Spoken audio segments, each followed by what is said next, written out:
12 en punto. A partir de este momento, las informaciones que son noticia toman el protagonismo. Comienza Informe RCR. Muy buenas tardes, bienvenidos a esta emisión meridiana de Informe RCR, que llega a ustedes a nombre de Jaime Nestares en la dirección general de la estación, de Willy Arcaya en la gerencia de producción, de Marilia García en la coordinación de redacción, en la producción del espacio Génesis Rodríguez y en la dirección técnica Gregorio González. Les saluda Argenis Barreto a nombre de todo el equipo. Vamos ya a comenzar con las informaciones. La apertura de una investigación formal sobre delitos de lesa humanidad en Venezuela por parte del nuevo fiscal de la Corte Penal Internacional sería un hecho histórico en América Latina, según lo aseguró este martes el coordinador general del Programa Venezolano de Educación y Acción, Rafael Uzcategui. El defensor de derechos humanos indicó que la Sala de Asuntos Preliminares de la instancia internacional desestimó el pasado 2 de julio la estrategia dilatoria de las autoridades venezolanas que pretendía retrasar el proceso con un recurso para declarar la inadmisibilidad de unas averiguaciones concretas sobre nuestro país. Una decisión que se va a hacer pública en los próximos días, porque es de sentido común pensar que si la Fiscalía va a publicar todos los elementos que tiene para tomar una decisión sobre Venezuela, pues finalmente no vaya a ser pública esta decisión en las próximas semanas. Así que esperamos que por el bien de la justicia venezolana y por el acceso de las víctimas a este mecanismo, entonces efectivamente se concrete el anuncio de esta decisión, que nuestra expectativa es que por supuesto se inicie una investigación formal sobre Venezuela, un hecho que va a ser histórico porque por primera vez en América Latina la Corte Penal Internacional iniciaría una investigación formal. Por su parte, y en nombre del Consejo Superior de la Democracia Cristiana para Venezuela, José Rodríguez Iturbe condenó la detención de los activistas de Fundaredes y destacó la labor de la organización por la defensa de los derechos humanos en Venezuela. Y también tenemos que el defensor de derechos humanos, Alonso Medina Roa, denunció la incomunicación de los activistas de la organización Fundaredes y la imposibilidad de designar abogados de su confianza para hacer frente a los delitos que se le imputan por incitación al odio, terrorismo y traición a la patria. En ese informe, ella decía que, por ejemplo, las personas imputadas por terrorismo eran sometidas en juicios secretos, en juicios donde primaba el secretismo, en primer lugar. En segundo lugar, donde las personas no se les permitía tener un abogado de su confianza y se les imponía un defensor público que no tenía todos los elementos para poder realizar una labor, ya que no tenían acceso al expediente. Y por supuesto un defensor público en Venezuela tiene muchísimos casos bajo su responsabilidad y no puede dedicar el tiempo suficiente a atenderlo con propiedad.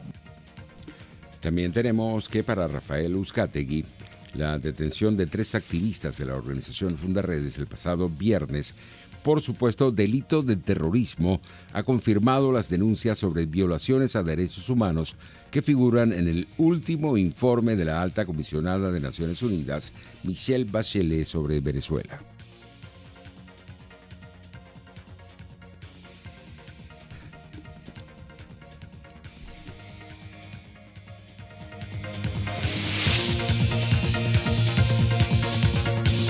Tenemos también que el defensor de derechos humanos, Alonso Medina Roa, denunció la incomunicación de los activistas de esta organización Fundaredes y la imposibilidad de designar abogados de su confianza para hacer frente a los delitos que se le imputan por incitación al odio, terrorismo y traición a la patria.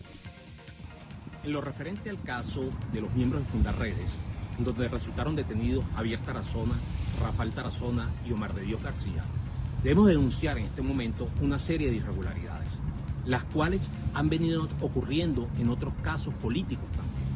Primero, la incomunicación de la cual son víctimas una vez que son aprehendidos por los funcionarios actuantes. Segundo, la limitación al derecho efectivo de la defensa, ya que de una u otra manera le restringen el derecho a designar un abogado de confianza, le restringen la oportunidad de entrevistarse previamente a la audiencia con un abogado de su confianza. Y además, el uso abusivo de los tribunales con competencia en materia de terrorismo para perseguir, para sancionar cualquier persona, cualquier ciudadano venezolano que tenga diferencias políticas en estos momentos. Por su parte, y en nombre del Consejo Superior de la Democracia Cristiana para Venezuela, José Rodríguez Iturbe condenó la detención de los activistas de Fundaredes y destacó la labor de la Organización por la Defensa de los Derechos Humanos en Venezuela. En nombre del Consejo Superior de la Democracia Cristiana para Venezuela, designado por la Organización Demócrata Cristiana de América, ODCA, queremos sumar nuestra voz a la condena internacional y nacional a la detención de los dirigentes de Fundaredes realizada por los organismos represivos del régimen. Javier Tarazona es un dirigente demócrata cristiano del Táchira, pero sobre todo es el gran director, el valiente director de Fundaredes, cuya voz nadie ha podido amordazar en la denuncia sobre violación de derechos humanos y la denuncia también de presencia de personas que atentan contra la soberanía nacional en el propio territorio venezolano. En otras informaciones, el partido Primero Justicia rechazó la persecución a la que se ha visto sometida la presidenta de la Federación de Centros Universitarios de la Universidad del Zulia, así como los jóvenes universitarios están en la calle alzando la voz por los derechos de los venezolanos. La presidenta de la FCU de la Universidad del Zulia y miembro de la juventud de esta organización política, Yeisel Pérez, hizo responsable a Nicolás Maduro de lo que pudiera sucederle tanto a ella como a cualquier miembro del movimiento estudiantil. Sé que le tienen miedo a las ideas, al libre pensamiento y sobre todo a los estudiantes, escribió Yeisel Pérez en su cuenta en Twitter. Por su parte, los educadores del estado Carabobo rechazaron el anuncio del regreso a clases presenciales realizado de forma unilateral por el régimen de Nicolás Maduro y exigieron un plan de vacunación que incluya a todo el personal docente, tal y como lo aseguró el representante de educadores regionales, José Gregorio Medina. Que los gremios y los sectores que hacemos vida dentro de la educación no estamos de acuerdo con un llamado a clases de manera unilateral. Debemos ir a una mesa de diálogo donde se toquen dos tópicos específicos: vacunación masiva para todo el personal docente y el alumnado, y también una indexación salarial según el artículo 91 de la Constitución. En Brasil, el Cristo Redentor del Corcovado se iluminó en horas de la noche de ayer con el tricolor venezolano en conmemoración de los 210 años de la Declaración de Independencia, a petición del personal diplomático del gobierno interino de Juan Guaidó en ese país, según lo confirmó el ministro consejero Tomás Silva, quien reivindicó el Acuerdo de Salvación Nacional como la vía para alcanzar la libertad de Venezuela. Buenas noches, Venezuela. Mi nombre es Tomás Silva y soy el ministro consejero de la Embajada de Venezuela en Brasil. Desde Río de Janeiro, desde los pies del Cristo Redentor, junto a William Clavijo, nuestro representante, queremos decirte, a los 210 años de nuestra independencia, que sigue la esperanza firme, que sigue la fortaleza y que sigue la fe intacta, y que el acuerdo de salvación es la salida para que Venezuela vuelva a ser libre. Esto, Venezuela, es para ti.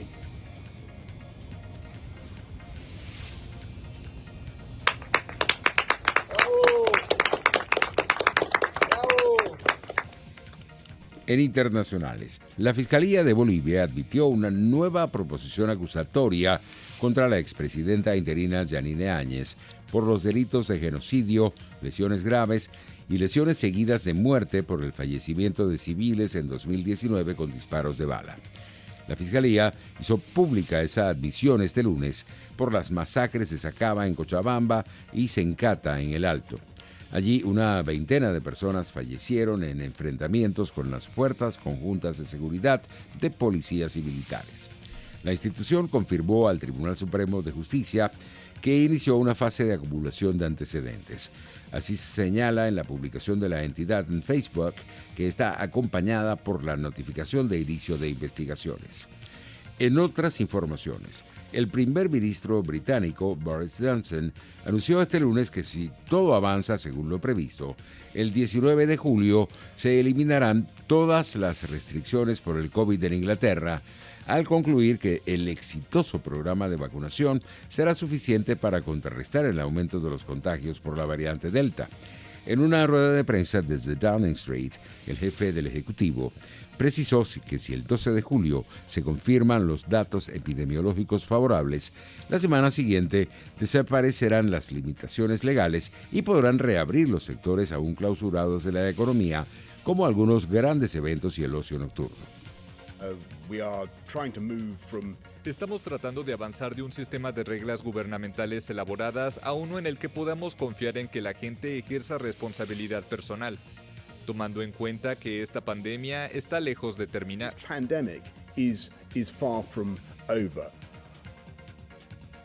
Por su parte, la incidencia de los contagios con el coronavirus ascendió a los 204 casos por cada 100.000 habitantes en toda España, con un fuerte incremento de 51 puntos respecto al viernes, dentro de un nivel de riesgo considerado como alto, según los datos del Ministerio de Sanidad español.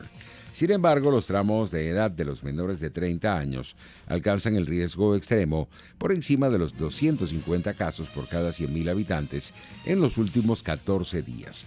De 12 a 19 años, la incidencia es de 584 casos y de 20 a 29 se dispara a 640 en el conjunto del país e incluso en algunas regiones supera los 1.000 de acuerdo al ministerio. El director del Centro de Coordinación de Alertas y Emergencias Sanitarias en España, Fernando Simón, dijo en rueda de prensa en Madrid que estos datos no son nada buenos y calificó la situación de complicada, aunque apuntó que al menos no se refleja en los parámetros de gravedad en cuanto a la ocupación hospitalaria y en especial en unidades de cuidados intensivos. Dicho esto, es cierto que hoy los datos no son nada buenos. Tenemos una incidencia acumulada a día de hoy de 204 casos por 100.000 habitantes en los últimos 14 días. Sin embargo, es cierto que esta incidencia es muy variable entre los diferentes grupos de edad. Tenemos todos los grupos de edad superiores a los 60 años por debajo de o alrededor de los 60 casos, 60, 25, 30 casos por 100.000 habitantes en cada uno de ellos. En cambio, los grupos más jóvenes tenemos una incidencia de alrededor de los 600 casos, 584 de 12 a 19 años y 640 de 20 a 29 años. En Chile, como algo valioso en términos históricos, calificó su designación la nueva presidenta de la Convención Constitucional, Elisa Loncón, académica perteneciente al pueblo mapuche, titulada de la Universidad de la Frontera, con estudios en instituciones educacionales en el extranjero y doctorados.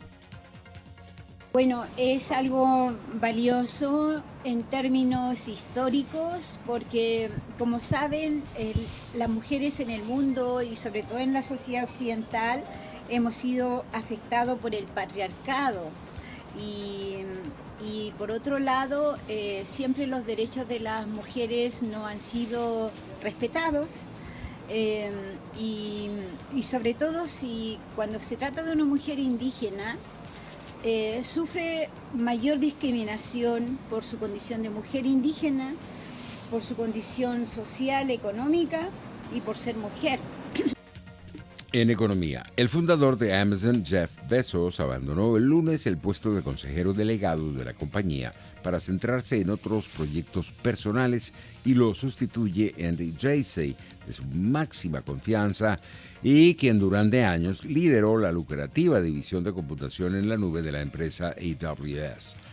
Bezos pone así fin a una larga etapa de 27 años al frente de Amazon que le ha llevado a ser el hombre más rico del mundo, según la lista Forbes, y aunque deja la dirección del día a día, seguirá vinculado a la compañía que fundó ahora como presidente ejecutivo.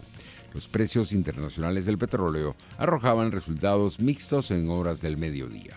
El WTI de referencia en Estados Unidos se cotizaba en $75.12 el barril, mientras el Brent de referencia en Europa se ubicaba en $76.28.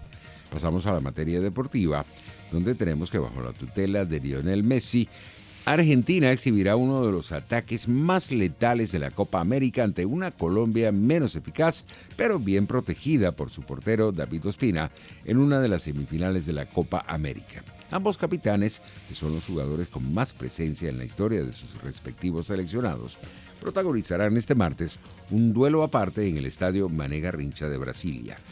Messi, con 149 partidos acumulados en Argentina, anotó un gol y dio 2 asistencias en el triunfo 3-0 sobre Ecuador en cuartos de final. Ospina, con 112 presencias, atajó 2 penales en la definición por esa vía ante Uruguay y dio la cara por un equipo con la peor producción ofensiva entre los semifinalistas, 3 goles. Miguel Borja es el único atacante colombiano que anotó en la actual edición de la Copa América. Así estamos llegando al final de la emisión meridiana de Informe RCR. Los esperamos para la edición vespertina. Hasta entonces.